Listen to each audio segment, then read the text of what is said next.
Coming up, email jingle. I might play it in today. You're listening to Double Tap, your daily accessible technology show. Now, here's your hosts, Stephen Scott and Shaun Preece. Hey guys, welcome along to another episode of Double Tap. Shaun Preece, how are you today? Confused, Stephen Scott. What are you talking about? Another cryptic confused. coming up from Stephen Scott there. I don't want to use my brain when I listen to this show. Look, I've got to say, last night on social media, I was trolleyed. Is that the right Were one? you?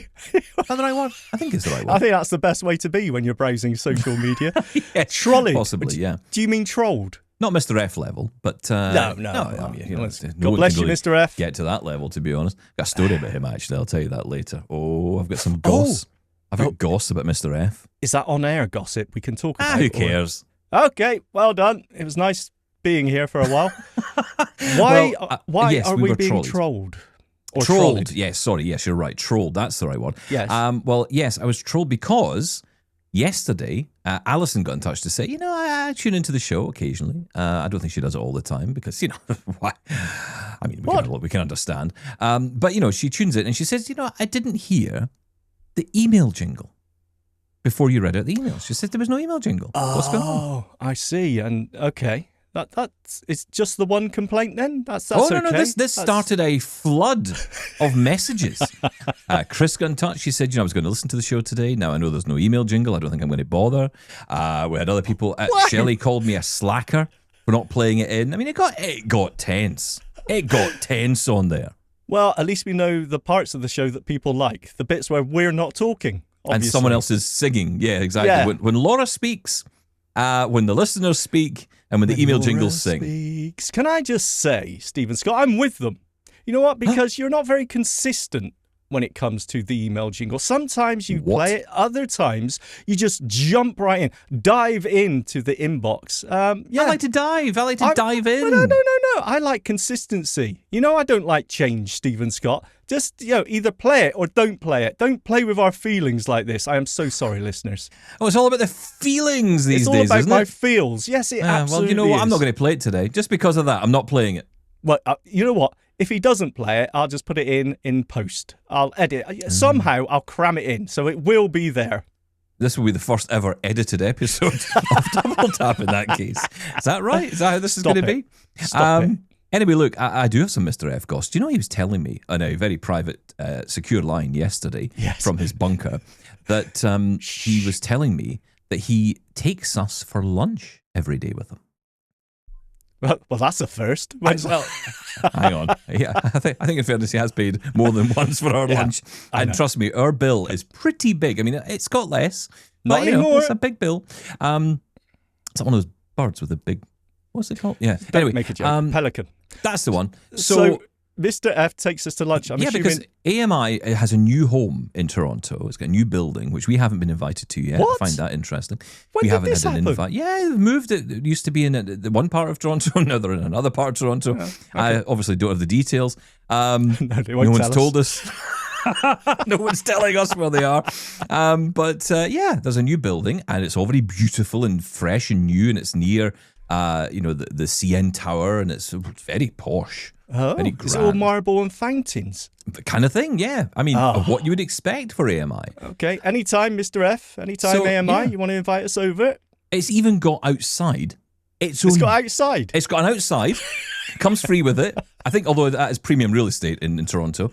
But it has its own, well, not its own, but it has a beach in front of the building. A beach. Sorry, what? I think someone's messing with you, Stephen Scott. I am only going from the words of a drunk man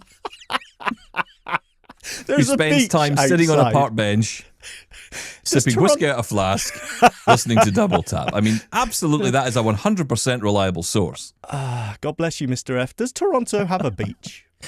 Are you asking me? I was there. Feedback at doubletaponair.com. I wish I had asked AI if it existed then. If Toronto had a beach, we should ask AI, actually. It would tell us. Well, there you go. Breaking news. AMI has a new home. That's good to know. Absolutely. We're not invited.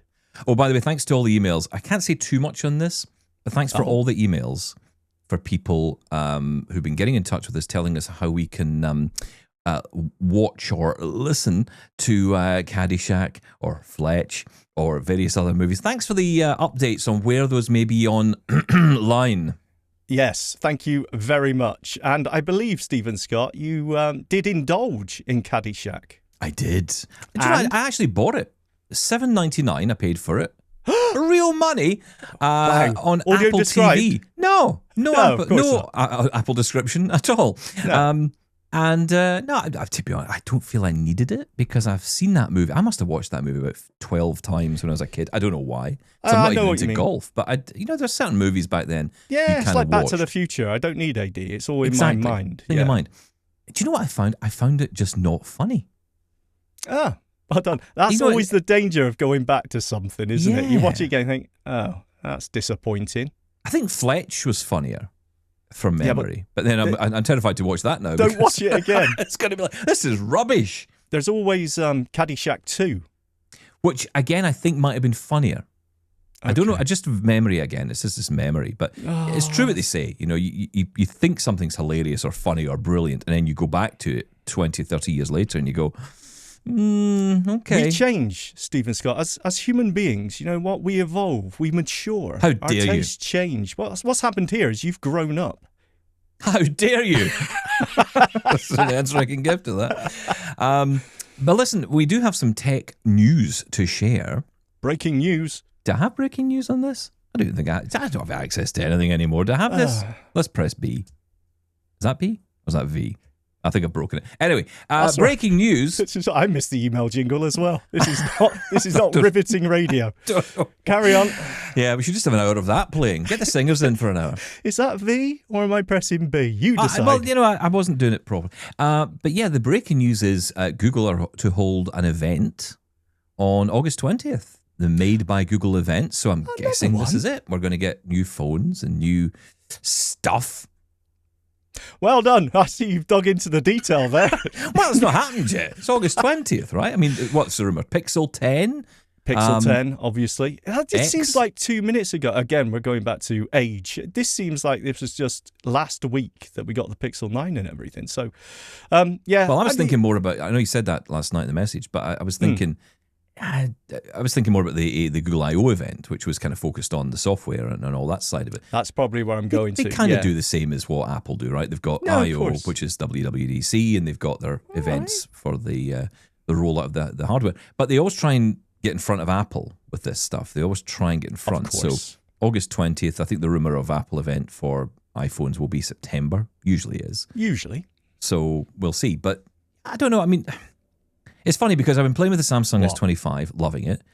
But then you remember that you don't get access to all the new features right away. You've got to wait. Because and then my Motorola G54, by the way, negative Julian, just does no update to anything new. I can't get anything new. I might send it to negative Julian just to see if he can make it do it by yelling at it. And you know what? It'll drop through his letterbox. He'll open it up, update it, and it'll be fine. And then he'll send it back to you. Maybe his Wi-Fi's got more access to Android than I do. Can I just say, there was rumours, talking of rumours, that Negative Julian was sighted at Sight Village. Oh, yes, that's right. I was going around Sight Village shouting, Negative Julian, Negative Julian. He really was. It was getting slightly embarrassing. I think at one point someone asked, is he for that coach over there? Because I think they were thinking you might be for that particular bus, shall we say. I was looking, that's all. It would have been great to meet him, but I think that was, I think that was fake news. There was a lot of people actually who got in touch to say they had turned up at the event. They were hoping to meet us, but they didn't get us for whatever reason. We were only there on the Monday. We were there on. Did we go on the Tuesday? I can't remember. We did. We did go on the Tuesday, but we were sort of running and gunning. We didn't have a booth on the Tuesday, and we were recording here and there. So yeah, that's right. We were a little bit more mysterious. Not to have a booth on Tuesday. Yeah, that's because we did all the sit-down interviews on the Monday, and then Tuesday we just wanted to have a little walk around, take part as clientele. A WeWalk, for example. Oh, I like it. What a segment. Yeah, segue, I think you meant. No, segment. Segue. Yeah. So I wanted to take my WeWalk out the other day. What for? For a wee walk. Well done. Obviously. And so there I am, standing at the door, all excited, giddy like a school child on his first day of school. And I was a bit like that, actually, as I think back. You're such a Very WeWalk fan, strange all of a child sudden. as well. But yeah, so then I had my WeWalk. I held in the power button, and I thought, here we go, off we go, waiting for the little doo-doo-doo-doo-doo-doo thing noise it makes. Not that. And nothing, no sound at all. And I realised, oh, it's dead. Battery life. Oh, well, I'm glad you brought this up, Stephen Scott. What's the battery life like on the WeWalk 2 Smart Kit? Hang on. Oh? User error over here. Not going to blame the WeWalk on this one.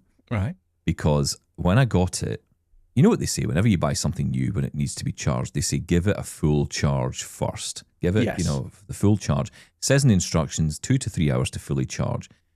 Now, I charged it from my sofa USB. That was an interesting experience. Never done that before. Never charged a cane on a sofa. Question. Like, what on earth is going on? Yes. Is that a high-powered USB? What's the ampage? It's a decent What's sofa. the wattage? Yeah, I know the sofa. Yeah. I'm guessing that's a low power. 7.5 watt? It got to like 40-odd% before it, I decided to rip it from wherever it was.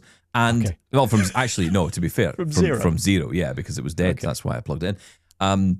But yeah, it got to about 43%, and then I ripped it from its charger because I wanted to get out with it. And so I didn't charge it up fully. Had I done that, I think it would be still functional, I would imagine. But I don't know if I left it on when I came back or whether it died when I got home. It certainly didn't give me any low battery warnings when I was out and about. So, yes, please interrupt me. Feel Don't free. Sound bored, Stephen Scott. No, I love how you interrupt me with your questions. I love it. This is why I've got zero attention span. Oh no, that was it. Right. So when you come in and you place your cane down, as is your wont, does it detect that and auto shut off? Or have you actually got to make sure you press that button and turn off? Yeah. Are you sure about that? I am as sure as I am sure of anything. Have you read the instructions properly, back to back? When you say read them. Okay, well done. I believe they're in Braille as well, right? Hey, do you know, I'll tell you what was in Braille. I've got it here. I keep meaning to mention it. So you get a little card with it in the box. And I'm holding up to the camera so people on YouTube can see it. If you're on the radio, I'll point it at the microphone. Look, actually, do you know what? For this is cool. You can't do this with anything. I can't do this with print, right? For blind people who are listening, I can let you hear it. That doesn't really work very well. I was kind of hoping you'd hear like the Braille dots bump over the microphone. What, we could read it with our ears? Yeah, you could hear it. You could. Yeah. All right, Steve. How cool is Braille? I'm all for it. So, yeah, you get a little card which has got like a welcome note and there's a QR code on it as well, so you can scan. And the QR code is, this is always the bane of people's lives, right? Where is the QR code? Mm-hmm. Well, it's got a tactile square around the QR code, which is brilliant, so you can locate it easily. And then it's got Braille below, which explains to you, what to do to get started. And really it says go and read the manual, which of course I completely ignored. But I did what I did was use the app to learn, and the user manual is in the app as well, which is cool. Again, you can read all this in advance. I love that. Yeah, so do I. It's like all the resources are right there. Yeah. That's actually a huge plus point. It's there. Whether or not, you're going to get anyone to actually read it, like Stephen Scott, is, okay, interesting. To be fair, they did offer me a session where I would sit down with someone from the company and they would go through it all. That hasn't happened yet. It's due to happen in the next week or so. And I'm going to talk more about the WeWalk in a couple of weeks. I know you've got some questions, dear listener. I know I've been getting some emails. And do keep them coming, because if you have questions, we can ask if we don't know the answer, which is almost guaranteed. So, please do get in touch with your questions. A lot of people asking about the obstacle detection. Battery life has come up a few times. Yes. One thing that came up as well is, can you sort of freestyle around towns and cities? As you walk around, does it tell you about locations and places around you? I don't think it has that function in it, but I'm going to speak to them about that. You do have an explore mode built into the app. So you can, using the cane and the buttons on the cane, navigate the app to explore, say, cafes, restaurants, whatever that's stores. The same thing, isn't it? Yeah, but what I think I can't remember who it was got in touch, was asking this, but someone had asked the question, well, can you, as you're walking around, I'm thinking they're imagining like soundscape.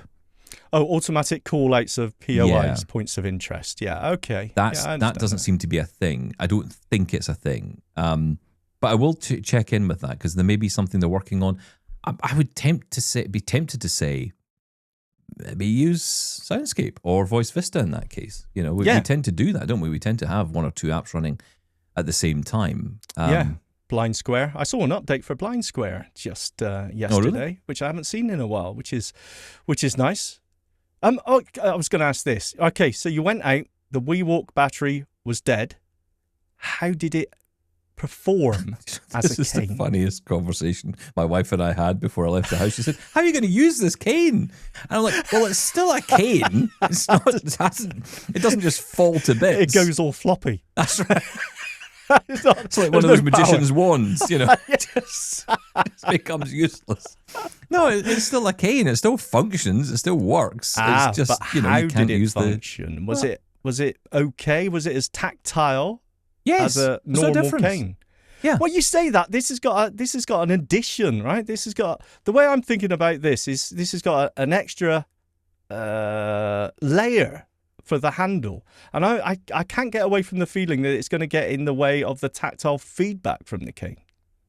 Well, that's interesting. You think the silicon grip adds a challenge? I haven't puts noticed a barrier. No, I haven't. And it wouldn't matter whether it had power or not, because it's still the same, right? It's not like anything sort of happens to the handle. Of course. The only thing you would lose is if you had set the obstacle detection mode to vibrate, so the cane would then vibrate when it detects obstacles. That's the only thing you would notice the difference. Or, you know, as I've got it set to beep, which I prefer. Yeah.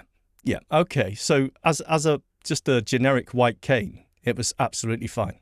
Yeah, and this is the thing that I do like about it. It is, you know, again, I was thinking about the weight, because we'd had the conversation the other day about weight and compare it to a traditional Ambutech cane.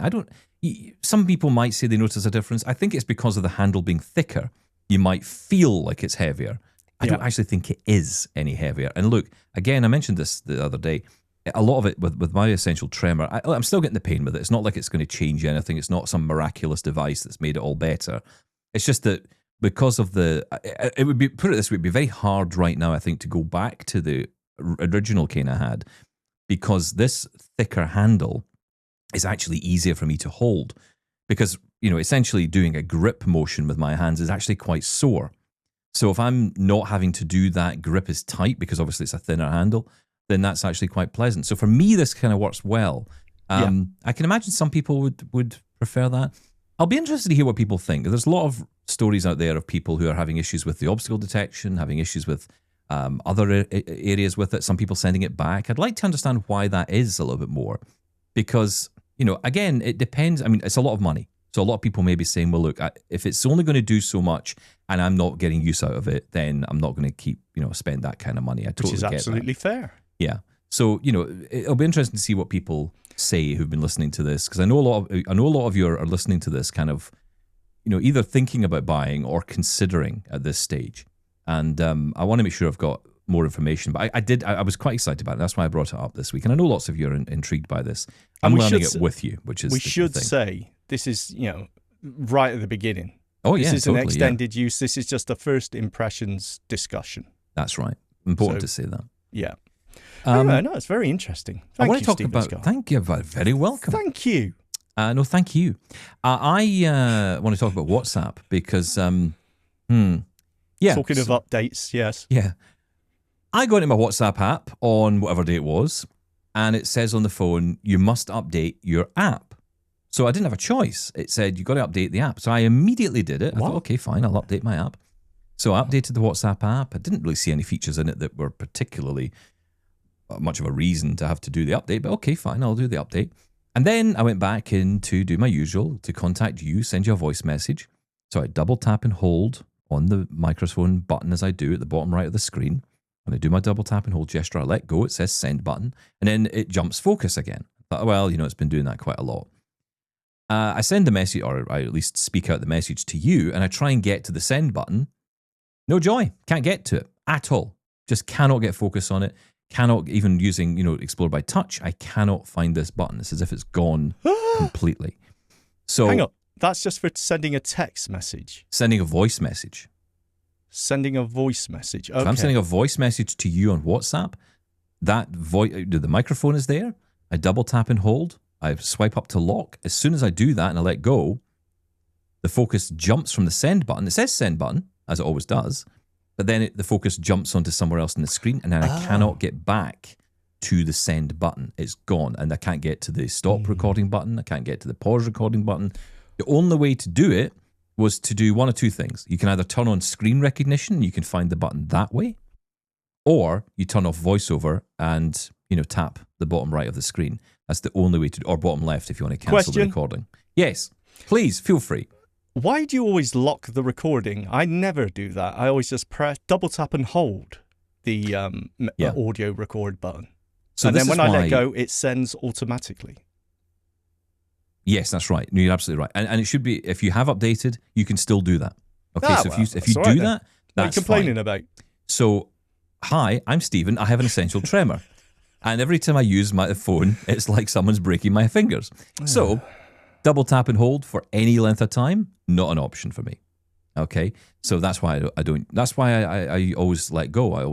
I let go, Shaun Preece. You do, free and easy. Yes. You like to relax, lock, and just talk for an hour, and then send it off to me. It's great. And a lot of people do, right? I mean, how many of us love to do that? Just send lots of long messages. I mean, we know because we get them, and we love hearing them, and I love sending them. So, that feature kind of disappeared, or at least that ability to send a message went away.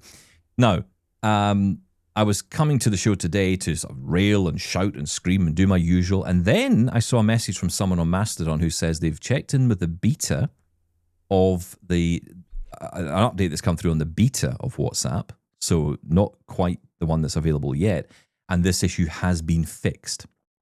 Now, I will say we did contact our friends at Meta, our new friends at Meta. I know, friends. And we said, I told them right away the issue. I gave account of what I was facing, what I was dealing with, and I got almost instant response from the vice president of accessibility at Meta, who said, we're going to fix this. I'm going to look into this. And a day later, we've got the fix going through the beta. So obviously they're doing some testing, and then hopefully that will be released out very, very soon. The fact it's in the beta says it will be out in hopefully a day or two, and that fix will be there. So whether or not that was because of us, I don't know, but we certainly got in touch. Someone did, I think it was Jacob who got in touch with me on Mastodon and said, so hang on, this was a feature of WhatsApp relating to the double tap gesture. Do you only report bugs that are related to double tapping? Yes, we absolutely do. Yes, we do. So if it's a triple tap, forget it. We're not interested. No, if it's a single tap, get out of here. We don't care. Shove it. We don't care. Double tap, we're straight onto the top level at Meta. Apple, Tim Cook, how you doing? We've got an issue here. It relates to double tap. Not interested in anything else. No, that's great though. It's good to see a response like that. It is unusual to get a response like that from any company, so it's always nice when you do get an actual response. So well done, Meta. And although a bit of shade to throw there though, because I've got to be honest, a lot of people and the people who were complaining as well, right to complain, because some people had actually flagged this in advance or in the beta, saying, look, this is a problem. Please don't release this beta with this problem in it. And they still did. And they still went ahead and put the inaccessible option out. So it does say that a lot of the feedback isn't necessarily getting to the right places, and certainly people who are getting in touch aren't feeling that they're getting any response that is, well, they're certainly not getting a response if they're saying there's an issue and it's being ignored. So that's not good either. It's the same problem we've had many, many times before, where it feels like you're not being heard, right? I mean, we got the privilege of, the luxury of meeting Maxine at Inclusive Africa. So that's the only reason we had the contact there, right? So we had that ability to contact her. So, yeah. And look, I'm sure, and don't get me wrong, I mean, emailing the VP every time there's a bug is probably not the best way to go, because, look, we'll soon be blocked. It's not the way to really deal with these things. There are teams in place to deal with that. However, if this issue brings up the fact that, look, hang on, there are people contacting you, telling you there's an issue in that team, and you're not dealing with it, then by alerting the VP to that, that's good, because then that can be, let's just say, relayed to the staff, hopefully, and they'll listen to the alternatively, it could be the case that they were aware of it and working on it anyway, and the response to you specifically could have just been, yes, we're working on it. They already may have been doing that in the background. I think the important thing, as we said many, many times, Stephen Scott, is just the conversation. Just tell us what's happening. Yeah, that's right. Just give us some feedback. Let us know. Because I think the problem is something like this comes along And there were a lot of people, I've seen a lot of people yesterday in particular getting really upset because they're saying, look, I love using WhatsApp. I use it all the time. This is my method of connecting with friends and family and people, and I love sending my voice messages, and now I can't do as easily. It's more challenging, and it shouldn't be. So, these things have got to be... There was a workaround, though, right? There was a workaround, the but again... workaround isn't that But difficult. hang on, that workaround is only good if you know the workaround, right? So because I saw someone else in Mastodon saying, hey, you got to turn on screen recognition. I was like, oh, right, okay, I'll try that. I wouldn't have even thought to do that, to find the button. That's the first thing I always try. I know everything. Yes, that's great. Good for you. No, it's just screen recognition is the thing to try, isn't it? And I wouldn't have noticed if you this know, bug. yes. I wouldn't have noticed this bug anyway because I never lock the Update recording. anything. So double tap and hold on that audio recording button in the bottom right corner, as you say, and swipe up will lock the recording so you can then take your finger off the screen. Just in case anyone doesn't know what that is. But yeah, that's something I never use, so I wouldn't have noticed this bug myself. Now, I did notice in amongst it all that one thing that had changed, and I don't know if it's part of it or not, but you could just tap. Obviously, I had voiceover off by this point. If you tapped on the microphone, it would start recording the old way. Like you didn't have to double tap and hold to record. It would just be a single tap, or if you have voiceover off. So once this is fixed, I'll be interested to know if I can just double tap on that button, because suddenly that's actually made that experience a lot better. Like I never really liked that whole double tap and hold thing. It was a weird gesture. It was hard for keyboards to mimic it. There was never any keyboard shortcuts for it. Remember, we had chat with the Hable Easy people about that. Braille displays were building in functionality for it. We've just found that Braille display. I know, we've just got the cord to do it, right? And it's, what is it again? Now, let me remind myself. Space 3, 6, 7, and 8. But what you got to do, but hang on, this is the thing, right? So, I mean, again, you might not need to do this in the future, so it's kind of pointless, I suppose. But if you do space, and then if you do that, so you hold down space, and then you do 3, 6, 7, and 8 twice, bump, bump, all those keys, bump, bump, together, that starts the recording, and then you press it again once to stop the recording and send it. So that's important to know, because if you do it once, it doesn't action it. Okay. Now, I don't know if that's across every Braille display. Tried it on, what have I tried it on? I've tried it on the Orbit 40, Orbit Reader 40, that is, and also the HumanWare BI20X. So tried it on those two, and it worked that way. So, I imagine it's the same command over each one, but important to know. Although you may not need to know anymore. Hang on, you'd still need that for sending voice messages on Messages app on iPhone. iMessage, maybe. Yeah, well, there's lots of other things where that gesture is going to be needed anyway, so it needed to be there. I just hate that whole thing. I don't know. There's something. It's the same with the Messages app. I don't use the Messages app it's for voice awful messages. now. It's horrible. Yeah. You got double tap on apps, then go to audio, double tap, and then once you're done, you go to the stop button in the bottom right corner, which sounds easy enough, but again, though, it is strange. Just navigating around, it's just not that great. It's not consistent. Trying to find that stop button sometimes is awful. How did we used to do it? What was the way before? Was there a microphone button? There was just a microphone button, I'm pretty sure. Was it maybe next to the send button or something? Yeah. I think? Yeah, that's right. So I've also noticed in WhatsApp, previous to this last update, that the send button, if you're typing text, if you're sending a text message, sometimes it's not to the right of the edit field. Sometimes it's to the left now. And it's like, okay, that just confuses me. I don't like change. No, I don't think it is. I think what's happening is it's the way the focus is throwing you around. It makes you think it's somewhere else. This is the weird thing about the focus issues in WhatsApp at the moment. Yeah. It's because I was exactly the same. I'm thinking, hang on a minute, that's not where it should be. So no, it is in the same place, but I think the focus is constantly being thrown off. No, I think you're wrong. Okay, fine. I think you're wrong. Because I always go to that edit field to review what I've typed, because I'm a professional. And then I swipe to the right for send, and it's never there. Maybe if I swipe to the left. A text message on WhatsApp. All the time. Rubbish. Okay. Fake news. Right, look, if you're a fan of the email jingle, stay tuned. This is Double Tap. We'll be right back.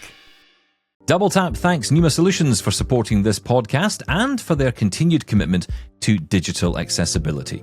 Pneuma Solutions is behind some of the most powerful accessibility tools out there, all designed by blind developers who understand the real-world challenges of inaccessible tech. Whether it's Remote Incident Manager or RIM, which lets you give or receive fully accessible remote tech support across PC and Mac, or Scribe, which turns inaccessible meeting documents into screen reader-friendly files instantly, Pneuma is solving real problems with smart, usable tools. They're not just building the products, they're building independence to go along with them. At Pneuma, they believe access to information is a right, not a privilege, and that is why we're excited to celebrate our partnership with a special offer just for the Double Tap community. Use code DT20 for $20 off any new purchase or the first billing cycle of a subscription. And they're giving away 10 free community support subscriptions for Remote Incident Manager and 10 Scribe for Documents subscriptions as well. You can experience seamless tech support and real-time document remediation completely accessibly. Subscribe to our newsletter at doubletaponair.com/subscribe for your chance to win and stay up to date with everything they're working on. Hey Shaun, we've got a newsletter. Letter with news from Double Tap? Yes, a letter of news, which I think you need to read, my friend, to keep up to date with what is going on. I know, I do need to find out what's going on, and this is a great way to do it. Well, it is, because in the newsletter, you're going to get access to all of our stories, all of our coverage of all the big tech news stories, but also all of the conversations, the interviews we've been having, and even looking back at some great archival content as well, because we've been doing this for a little while. A long time, yes, and even some exclusive content just for the newsletter subscribers. That's right, and if you're a keen listener to Double Tap on podcast and YouTube, you might even find some exclusive codes in there as well for your shopping delights. It's not just going to be Stephen that's buying things around here, you know. Check out our newsletter. You can subscribe to it right now by going to doubletaponair.com/subscribe. That's doubletaponair.com/subscribe. Get in touch with Double Tap. Email feedback at doubletaponair.com. Leave us a voicemail at 1-877-803-4567. And now you can send an audio or video message to us on WhatsApp. That number is 1-613-481-0144. And now, ladies and gentlemen, back by popular demand. Email. We get email. We get your email every day. Here's your mail today. Oh, no sound from you then?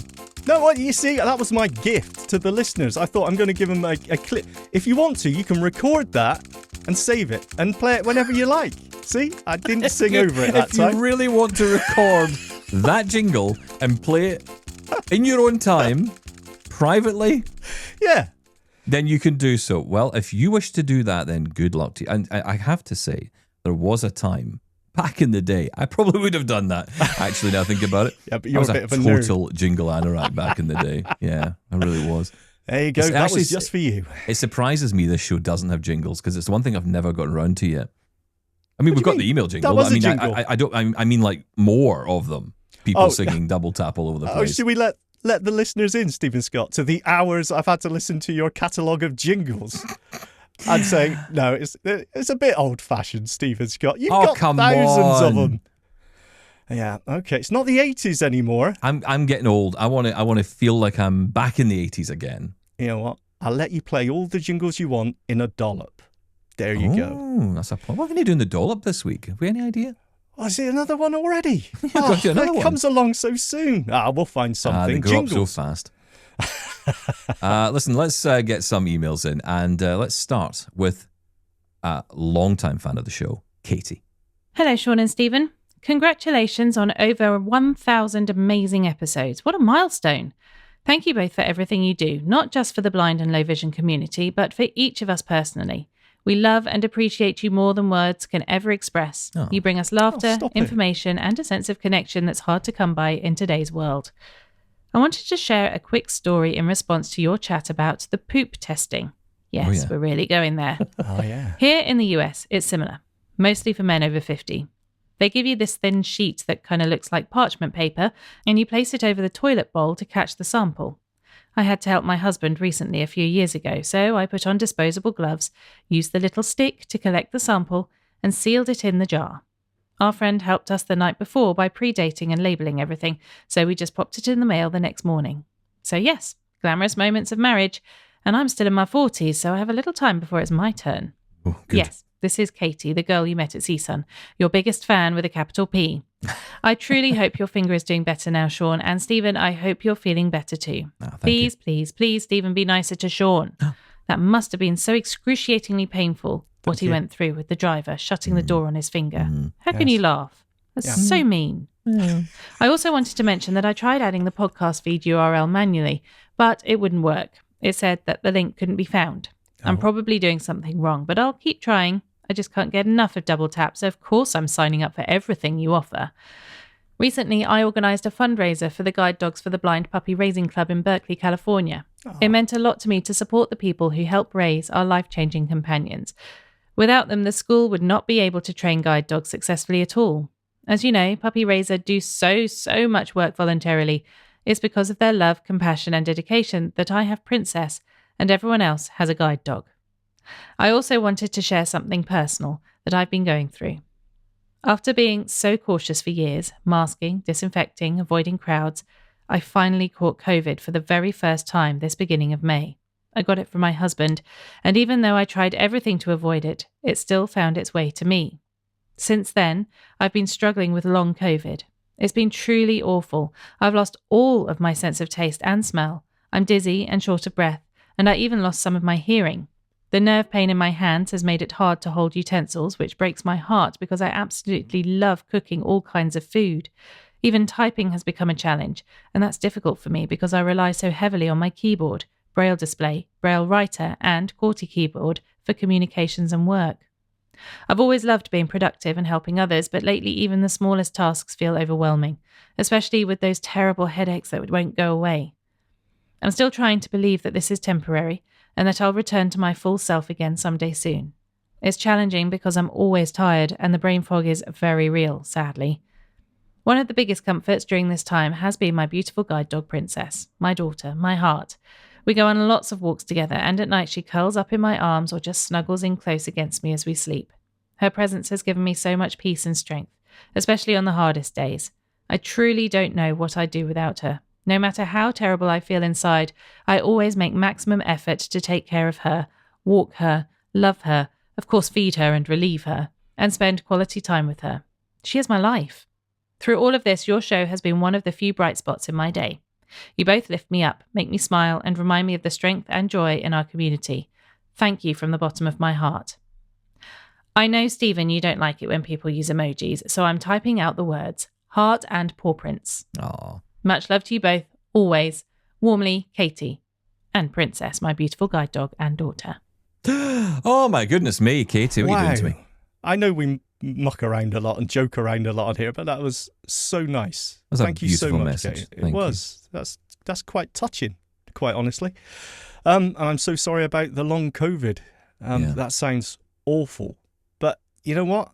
When it comes to Princess, you know, isn't that something else that nothing, not the WeWalk, not Glide, can ever, you know, take any replacement in that companionship? Yeah, no one's cuddling up to a WeWalk. No, that's right. There is something so special about that, especially if you feel isolated. You know, it's just so valuable. Yeah. Well, look, we'll do our best to do our bit for you. Keep you smiling, keep you happy. And, you know, we'll just keep shouting at each other because I like that personally. Yeah. I like shouting no at you. change here. No. Everything's the same. And my finger's better now. Is your finger better? Wasn't it black at one point? It was black for the longest time, yeah. But no, well, I don't know. I haven't got anyone to have a look. But apparently it's fine. You still got fingers? Yes. That's excellent. That's the main thing. Do you know what? As I was, I've been getting quite a few Ubers when we went away to Sight Village, and I went on. Someone's doing well. Mm-hmm. Yeah, well, yes. You know what? For someone who, yeah. Anyways, I won't go into how much I love Ubers, but it's great. And every time I'm getting in and out of one now, I am so careful of where the door is and where I'm placing my hands. So, in many ways, Stephen Scott, your laughter, your derision actually improved me. So, there you go. Made me stronger. That was all I ever intended to do. Honest. It was like ... honest. Yes.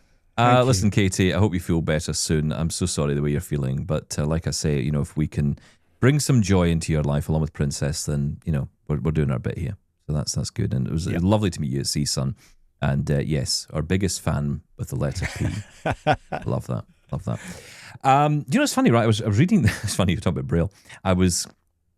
Well, you weren't, but I was in my head. Was I? What was that? No, I was in my mind. I don't know where that came from. But I was reading the WeWalk card that it comes with. I'm showing it to the camera again for reasons unknown. Yeah. And I couldn't really read it very well. And I thought, can you get blurry fingers? Like I could read it fine with my left hand, but my right hand I was really struggling with. I was like, it was almost like it was blurry. Does that make sense? Well, if you got blurry vision, you sort of pinch your eyes a little bit or shake your head. Have you tried that with your hand? I've shaken my hand. Yeah? Anything? But no, still feels blurry.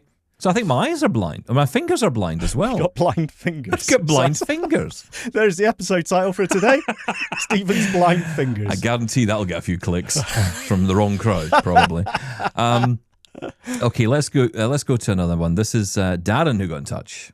Hello, this is Darren Platt from Bexley in Kent. Just a brief one. It's regarding Synapptic. They have recently released a USB player. It's version 3, and this one has got a Bluetooth transmitter with it, and it's also got a headphone socket, and it also marks the place on the stick properly, i.e., it marks exactly where you are on the actual track, whereas a lot of the USB players that are out currently, including the R&RB ones, will only, when you turn it off, it will jump back to the beginning of the track you were listening to, but this one will mark the actual where you left off. Synapptic also are doing 2 smartwatches. They're doing the Smartwatch Lite, that's the basic version, and then the Plus version. Basically, the basic version is just like a talking watch, basically, with alarms, and you can change the watch face and calendar and a few other bits and pieces. The Watch Plus allows you to do fitness tracking, make calls, etc., and you can change the strap as well. So this is Darren saying bye for now, and thank you. I hope you found this useful. Bye. Yeah, thanks, Darren. I noticed you sent that in before the review I did on the Synapptic watch, so thank you for letting us know about the watch. And it's always good to remind people that it exists, because we did speak to Synapptic at Site Village. You had a chance to catch up with them. You talked to them about this, didn't you? I did, yeah. But you love a USB book player, Stephen Scott. I do love a USB player. And yeah, so I did ask about this specifically, and yes, you can. Now, it has a headphone jack in it, as you said, and it also does remember where you got up to. The Bluetooth functionality, as far as I remember when I spoke to them, so you can Bluetooth into it and use it as a speaker, say from your phone or anything. Yeah. I'm not too sure you can Bluetooth out to it to some like Bluetooth, AirPods or Bluetooth headphones, but it's definitely got a headphone jack in it. I think it's a Bluetooth receiver rather than a transmitter. Then a transmitter, yes, that's right. So you can use it just as a Bluetooth speaker. But yeah, lots of interest in that. Well, yeah, and the price is quite low. I think it's under $50 or $70 or $80. It's low cost. But the interesting thing is, this comes along because there was a company called, was it Kings? And Kings Solo, wasn't it? Well, Kings was the company and Solo was the product. There was like a USB player called Solo. It was a couple of different ones, actually. And I remember at the time they were very popular, but that company went out of business. And Synapptic said at that time, we probably should do something here to cover this market, because there's a lot of people who want a USB player. A lot of people still receive newspapers on USB sticks, magazines, books as well. That's always an option. So, for a lot of people, that might be the only way they can actually consume that content. It's kind of like the modern day cassette tape player. That's it is. Where we're at now. Yeah, you were, when we were at Sci Village, you were talking about this, and I must admit, I kind of dismiss it a little bit, because I was thinking, well, I've got smart speakers, I've got Bluetooth speakers anyway, so why would I want this? But I'm very much, I don't have many audio files anymore, and I'm not a great audiobook listener, so really this isn't for me. But I can totally understand, as you mentioned, things like talking newspapers. And if you have a lot of audio files on your computer, you want to throw them on a pen drive and listen to. It makes sense. Well, a lot of people have built them up over years. Yeah, a lot of people have done that. And you might just say, well, I can put this on a USB. I can just play it. That marking is really important as well, actually. That's something that, if it's not available on other devices, it really should be. It's a pretty basic functionality. I mean, this kind of marking as you go, so you can bookmark your place in the book. Kind of the point of a book player, right? And I don't know if this is the case, but I really like it when it remembers different books.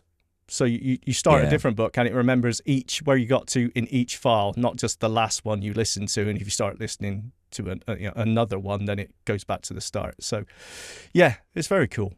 I mean, the Victor Reader Stream does a lot of this, and you can, of course, import from a USB device. I think you can still do that in the new one. I haven't tried it, but I know on the Victor Reader Stream 2, you could plug in an adapter, which would let you connect a USB stick to the device, and it would import that content straight into the Victor Reader. Oh, that's quite cool. That was pretty cool, actually. It was one way to get content on there, other than connecting it directly to the computer itself, which would seem obvious in some ways. But then if you think, well, if I receive a USB from someone, like a charity or organization, a book provider, whatever it might be, then you want to quickly get that content on. That was one way to do it.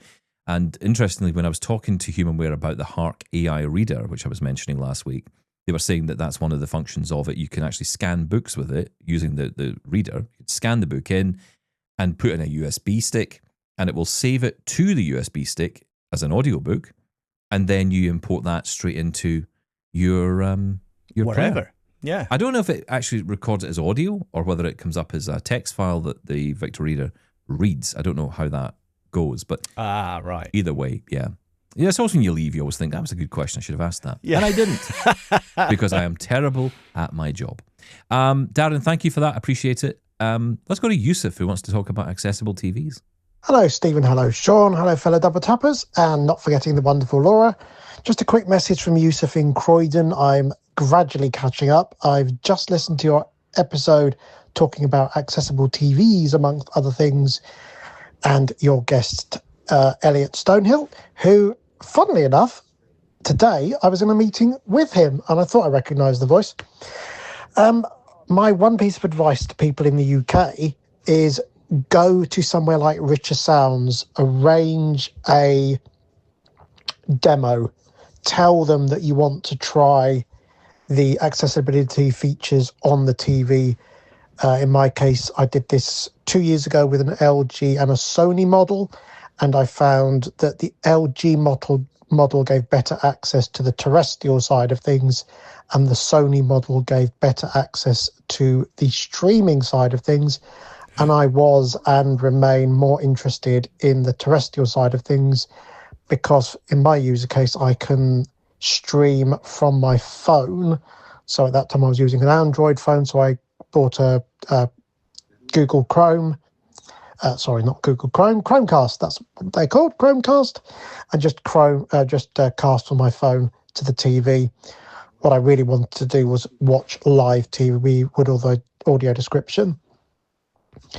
What I heard recently was that with Sky Glass, you can watch audio described live TV. And the reason for that is that apparently Sky rebroadcast TV channels over their own network. So although you're getting live TV over the internet, the actual TV that they're broadcasting is terrestrial TV, which is why it has audio description. I hope that helps somebody. Thanks again, as ever. Cheers. Thanks, Yusuf. I appreciate that. And if you want to hear more of my thoughts on Sky Glass, you can go and listen to them on the Double Tap exclusive feed, because I had plenty to say on the issues with Sky Glass, and there are many. You say, I say shout. But yes. Yes, well, I got rather animated about it, but I think it's an important topic. Very UK specific, I admit, but it is a very important topic to bring up, regardless. Well, this particular topic about Sky is UK specific, but the availability of AD tracked audio described television or shows is something that's universal, global, right? It's something we've talked about for years and years. But it's at what point do you say we've had enough? Just make it available. Yeah, well, every day that passes by, every single day, I just think this is such a waste of time. I'm paying for a service, and people have said to me, why are you paying? I pay because I like the service it provides. I mean, the televisions they provide, or you say provide, you buy, yes. At a considerable cost, have got a built-in sound bar. It's got the entire OS built into it. You don't need anything really separate. I mean, if you want to have a TV with a sound bar and all that, and that's fine, you can do that. But all I have is my TV on my wall with my Apple TV behind it, and that's it. That's all I have, and I really like that. That suits me. There was a time I was more of an audiophile when it came to this kind of thing. I wanted to have 5.1 surround sound, and I wanted to have booming audio all over the place. Honestly, I just don't care, personally. I just want a TV. I don't even care the size of the TV. I just want a TV that I can turn on and, watch television. And, that's what I'm doing. I just want an accessible TV. That's all I want. Yeah, is it too much to ask? Funnily enough, in our... Apple TV, make an actual box, will you? Please. Yeah, imagine. They did say that. I remember years ago there was rumours of an actual Apple television, but it never came to be. With a screen and everything. An actual TV. We've got an inaccessible TV in our living room. Sarah just bought one, whatever, just I don't care. It's got a DVD player in it. That's what she wanted, to go back to the old school. But it's inaccessible. And I thought, it doesn't matter, we'll manage. And you know what? It does matter. I never use it. Because I don't know what channel I'm on. I don't know how to change the input because it doesn't tell you what you're on. And yes, you can make do and you can work around, but it's just, I just don't bother. I never use it. So at some point I'll replace that with an accessible one. A Saturday night, you want to sit down and watch a movie or whatever, you don't really want to be my eyesing all the time. No, you that's just right. Think I should really just put a TV on and watch a movie like everybody else, or have to pull in a favour from a friend or a family member. It just doesn't seem right that we're in that situation. Despite all the work that's been done to make television content accessible, the platform it exists on is appalling. And that you could say that across the board. The only box I've ever found to be almost 100% accessible is the Apple TV. It's the only one out there. Yeah. And mine's broken still. Still broken, is it? I haven't replaced it yet. I couldn't fix it, so... Dear. There's supposed to be a new one coming out this year, apparently. Oh, there you go. Supposedly. I'll have one of those. Rumours of everything. There's always rumours of something new coming out. We'll wait and see what actually comes out. But getting hands-on with the TV, Yusuf. Your little tip there of, if you want to try out the accessibility features, there's no real other better way than, getting hands-on in a showroom with it. You're absolutely right. But I will say this as well. If you order something online, you can always send it back if it's not what you want, and don't be afraid to do that as well. I've talked to so many people say, well, it's not quite, but I don't want to go through the hassle. It can actually be really easy to send something back. A lot of companies will actually send someone to your home to pick it up and take it away, so don't be afraid to do that either. I think there's something like a television that's a bit more daunting, isn't it? Because you've got to get it back in the box and you've got to... I totally understand, but also likewise, I remember going to some big box, stores and them not having a clue about accessibility and it being slightly an awkward experience. I'm almost teaching them and then they got to try and show me and then we're going through the manual. It can be just, sometimes I don't want to go through that myself. I'd rather do it in my own home. Yeah, I mean, it's a tricky one. That particular store you mentioned, I think it's still going, mostly. Richer Sounds was I remember going there as a kid. I used to go all the Richer time. Sounds. Yeah, amplifiers and the massive speakers, and they've really expanded their range now, TVs. That's the thing, right? Because it's kind of gone from being where you would go there, that's where you bought all the hi-fi separates. Mm-hmm. And, at the time, up and coming MP3 players like Zune. I remember going in and playing with that. Zune. Was that pre-iPod? I don't know if it was the same time as iPod. Oh, I don't know. There was one that came out, I think Microsoft did it, and it was a really good one, actually. It was really good. You could get loads of music on it. It was a lot cheaper than the iPod. It was easier because you didn't have to go through Apple's proprietary software, all that stuff. You didn't need to have a Mac to use it. Yeah. That's right. But yeah, I mean, you could go into the store, you could try all that stuff out. That's migrated now over to TVs and soundbars. Mostly. They still do. It's a great place, by the way. They'll do you a coffee and everything. Yep. I actually met Julian Richer, the big boss of Richer Sounds, in the store, and he was a lovely gentleman. There you go. Little story for you. There was also, now, I can't remember, there used to be a time when they would free delivery wasn't a big thing then, And, if you were blind, they would absolutely do free delivery and free setup, and they would waive all the fees. They were great with blind people. Really, really welcomed blind people into the store. That's nice. I haven't been for years, I must say. Kind of feel bad about that. It's funny. Someone was saying the other day, it's like, I love the days of just going shopping in a store. And you say, yeah, but it's like, but we didn't, because we all stopped doing it. That's why the high street's dead. Wow. That's why there's less stores than there used to be. I always remember my friend who walked in, who was so into his, hi-fi separates, and walked into the Sony store and immediately knocked over some really expensive floor-standing speakers. And I always felt that way going through that jungle of large screen TVs in the big box stores. It's like, don't touch anything. I was so worried about knocking something over. But it's funny that, I do think the stores are to blame. I think the stores are to blame. You go in, the other day, for example, I was thinking, I quite fancy, remember I said to you, I want a new keyboard. I don't know why, I just want a new keyboard. I thought, I want to go get hands-on with some stuff. It's very hard. That's the problem. You can't go and test anything. There's just no stores to go and actually get hands-on with a lot of these kind of things. Like if you want to go and look at mechanical keyboards, there's no mechanical keyboard store. Yeah, well, why is that, Stephen Scott? That's because you've abandoned the high street. It's your fault. Is it my fault? Okay, fine. Well, it's my fault. Well, I'm to blame for everything else, so I may as well add that to the list. But, I thought, okay, I'm not going to buy on Amazon. I'm not going to do that. I'm going to go into a store, support local people doing actual jobs. Not that I'm not supporting people in Amazon by, paying their wages either, but, okay, fine, whatever. Mm-hmm. But, you go to, a store like PC World or whatever, as it is, Curry's as it is now. And I thought, what I'll do first is I'll check online and see what they've got in stock. I knew roughly what I was looking for. So I searched for it online, and it says, available in store in 2 days, the product.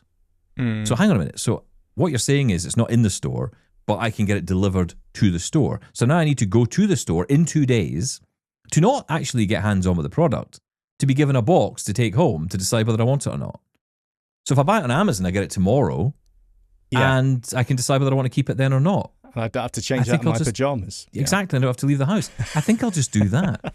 So, when stores say, oh, no one's buying, because when you go into the store and they say, well, of course you can buy this online and there's lots more choice available online. It's like, well, what's the point in the store? Yeah. You're not selling anything. And that's it's so funny because Amazon in America are apparently going to bring back this whole idea of trying things out in stores. They're going to set up stores which are experience stores. So you go in and try products. That's the way to go. Right? Set up experience stores so people can try things and buy them online. But at least you can actually try stuff.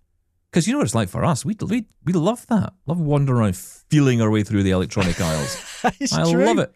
I love it. Yeah. Listen, we're out of time for today. Thank you for all your emails. I really appreciate them. Hope you're glad because you got your email jingle. You're welcome. Don't be hating on me tonight on social media, please. And I'll be checking my feed with interest. But yeah, that's it for us today. Keep in touch, of course. Plenty more of your emails to come. And we hopefully will be catching up with someone tomorrow to tell us all about their thoughts of ACB, the convention that's just wrapped up in the States. We'll find out more about that and what they saw tech-wise. That's on tomorrow's show. And of course, the newsletter you can subscribe to, get the latest edition and access to our feed. More details on that to come, by the way. Got a bit of news on that in the coming weeks we'll share with you. But anyway, for now, that's it. We're out of time. Bye-bye. Bye-bye. Thank you.